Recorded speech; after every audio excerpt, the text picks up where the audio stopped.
So let me share with you one more personal story. Decades ago, we were in a taxi rushing to get my then one-year-old daughter to surgery for a hand injury that she had suffered. And my wife and I were beside ourselves with anxiety. My daughter was throwing a tantrum, and the taxi driver clearly picked up on our anxious and tense state.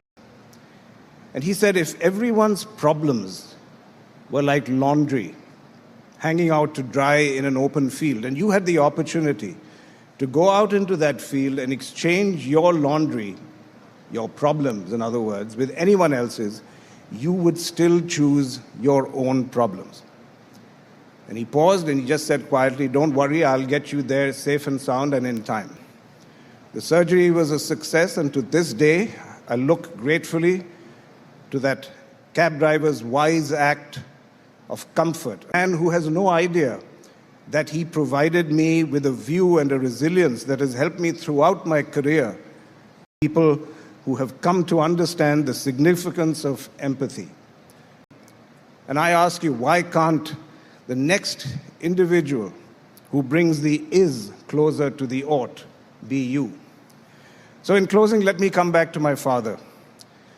And I've often asked myself, why did he come to Fletcher? He had already been away from his family and home for 4 years as an undergraduate at Harvard. Why didn't he simply choose to go home after such a long absence?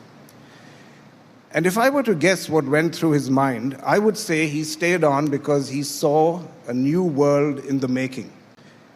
He wanted to understand that world, and he wanted to be part of the solution. He came as the original pilgrim, seeking answers. In a way, so are you all, pilgrims in search of answers. All pilgrims in search of a better world. I once read the perfect definition of a pilgrim, which says that a pilgrim is a wanderer with a purpose. And I think that pretty much sums up your present and your future. You are all pilgrims who, in the course of your careers, will wander through an uncharted world.